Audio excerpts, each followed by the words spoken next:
सर्वांना नमस्कार. सर्वांचं आजच्या ब्लॉगमध्ये खूप खूप स्वागत. सकाळ सकाळची वेळ, आमचं चहा पाणी नाश्ता सगळं झालेलं आहे.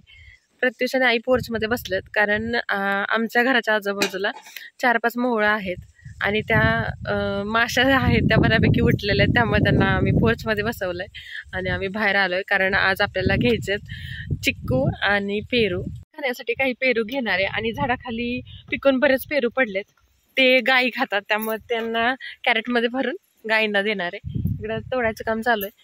आणि एक कमेंटमध्ये आली होती की तू काही काम करत नाही किंवा काहीच करत नाही, तर रेज उत्तर ताई देतील. ज्याच्याकडे कॅमेरा असतो तो माणूस बिनकामाचा दिसतो, मी अशी त्यांना कमेंट सुद्धा केली. आणि आमच्या दादांच्या बाबतीत असंच होतं का? हा, होतं तसंच. कसं असतं माहितीये का, आम्ही दोघं जेव्हा काम करत असतो का, मी काम केलं की त्यांना सगळे नावं ठेवतात आणि मी त्यांच्यावर कॅमेरा धरले की मला म्हणतात तू नाही का करत, दादा एकटेच करतात. असं एक कामच आहे, कॅमेरा पकडणं.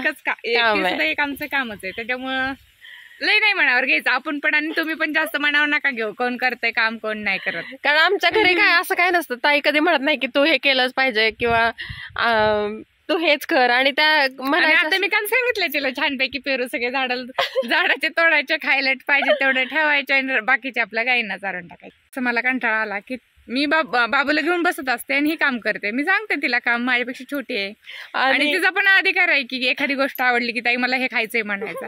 त्याच्यामुळे तुम्ही जास्त मनावर नका घेऊ असं मला वाटतं. कारण आम्हाला प्रत्युषला सांभाळणं हे सुद्धा मोठं काम आहे. कारण इकडं आमच्याकडं कुत्री आहेत, गायी आहेत, मांजर आहे किंवा इकडं सगळ्या हनीबी आहेत, त्यामुळे त्याला सुद्धा लक्ष द्यायचंय. तो शेतात पळतो, कधी कधी त्याला कळत नाही की बूट घालायचा आहे, शूज घालायचा, आपल्याला तो तसाच पळतो. चालतो. त्यामुळे माणूस लागतो. हा, ज्यावेळेस ताई लक्ष देतात तेव्हा मी काहीतरी करत असते आणि मी लक्ष देते तेव्हा ताई स्वयंपाक करतात आणि मग तेव्हा कॅमेरा त्यांच्याकडे धरला जातो. तर असं सगळे, पण आमच्या घरच्यांना कोणाला काही प्रॉब्लेम नाही. तर चला, बोर होतील सगळे, आपण चिक्कू आणि पेरू काढून घेऊ. तर आम्ही ताट आणलंय, ताटात खाण्यासाठी घेतोय आणि इकडं मोठं कॅरेट आणलंय, त्यात गायींसाठी काढतोय. आणि इथं जी पण लोक येतात ते सगळे काढून येतात, तरी पेरू आहेत. कुणाला नाही नाही म्हणायचं. आलेला प्रत्येक जण हितनं शांत होऊन गेला पाहिजे, म्हणूनच आपला परिसर एकदम काय म्हणतात छान, आणि हिथं आलेला माणूस प्रसन्न होऊनच जातो. आणि त्यामुळे हिथं समाधान पण, दुसरा नवीन माणूस आला की त्याला समाधान मिळतं हिथं आलेल्याचं. बरोबर का? हो ना, केवढं छान. मला तर इतकं करमतंय आल्यापासून.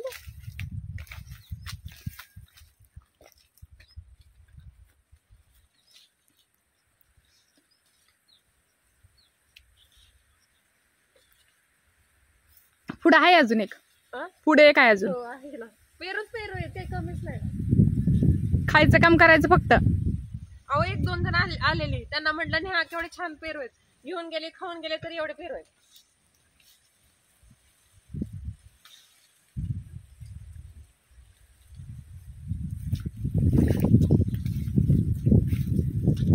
ताट भरलं आता, बास.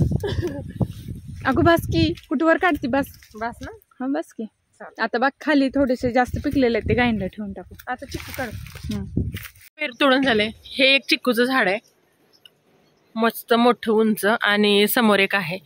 तर याचे मोठे मोठे चिक्कू घेणार आहे आपण आणि पिकायला घालणार आहे. काय काय झाडाला पिकलेले पण सापडतात, भरपूर चिक्कू आलेत.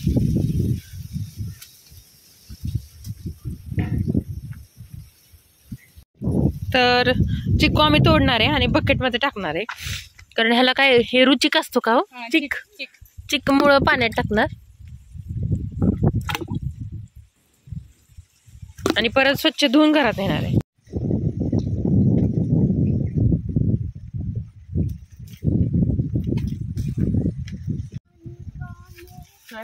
हे बकेट मध्ये टाकून ये.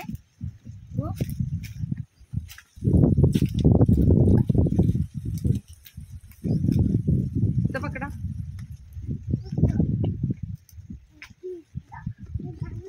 काही बस की, आता भरपूर झाले चिक्कू.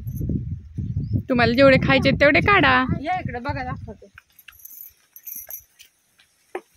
पाण्याने दिसत नाही, ओतून देऊ का पाणी?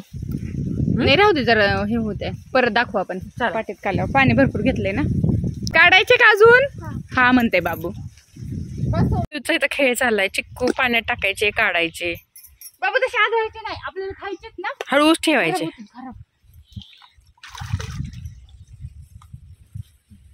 प्रत्युष बसलाय झाडाखाली दगडावर, सावलीला बसलाय बाळ, आणि इकडे बसलाय हंब्या, इथं बसलाय प्रत्युष. छान वाटतंय. चला आता आपण पेरू काढायचा.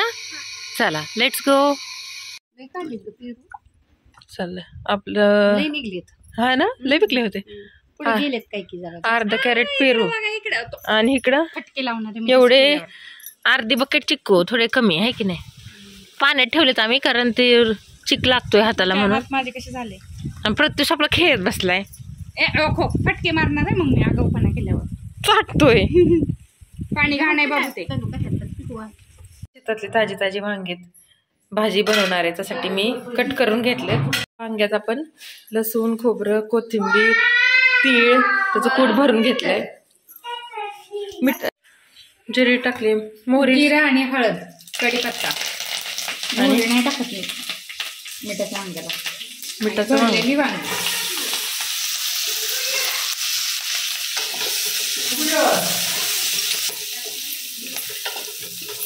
वांगी छान परतून घेतली, त्याच्यात पाणी घालून घ्यायचं. बस की एवढं.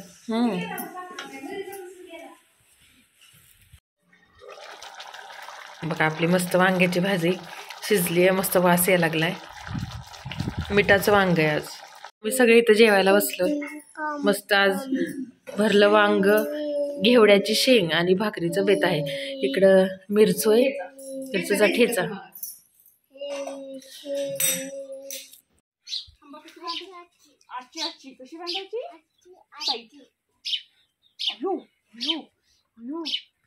आंबा पाणी पिला.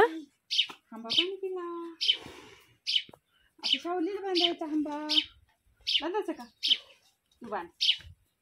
चल चल गा आंबा, चल माघारी.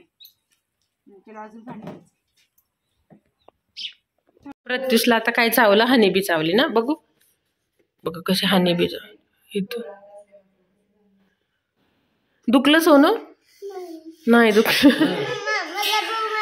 औषध लय जबरदस्त आहे. हा ना. मग तिचं ठेवलंय आम्ही आठवड्यात राहतोय. आम्हाला सगळं आमचं घरी बनलेलं औषध एक थेंब लावलं, राहिलं मग है ना. थांबलं की कसला डान्स चाललाय. बस आता.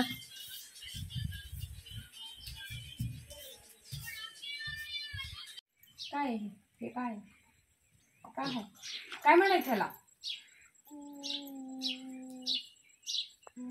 पपई म्हणायचा. अगं आपण नाव सांगत होतं मला. होय का. कसं कट काय करायचं ह्याला सांग ना. कट कट कापायचं आणि खायचं. कसं खायचं. ऍक्टिंग कर की आता. नाही खाणार म्हणणार बाबू. हे अजून थोडी कच्ची आहे बाबू, कच्ची. पिकू दे, पिकू दे की. पिकली की मग माझ्या बाबूला खायची. अय्यो पिकल्यावर खाते बाबूने माझं. मुलं शाळेतनं आली आताच आणि इथंच बसली होती गप्पा मारत है ना. ए बाबू चल पाणी खेळायला जाऊ आपण तिकडं. प्रत्युष काय आहे. मून. किती छान दिसतंय मून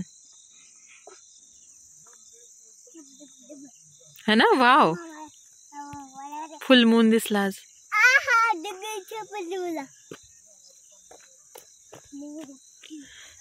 मून. आणि आता इकडं सन तर गेला घरी. सन कुठं गेला. घरी गेला. आपण कधी जायचं घरी. आपण पण चला घरी आता. प्रत्युष किती वेळ झालं इथं पाण्यात दगड टाकतोय, माती टाकतोय आणि खेळायचं काम चालू आहे. तात्या ते पोर्च मध्ये बसलेत, आई तात्या, पण ह्याला इथंच खेळायचे माती. चला दीदी हाताला धर प्रत्युषच्या. चला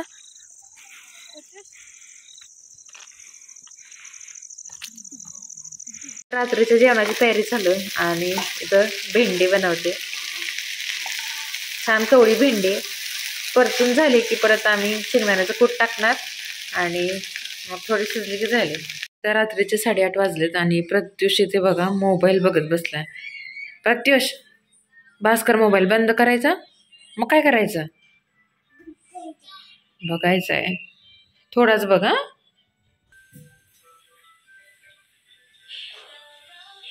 तात्या इकडे झोपले 8:30 वाजता, लवकरच झोपलेत म्हणजे परत जेवायला उठतील ते.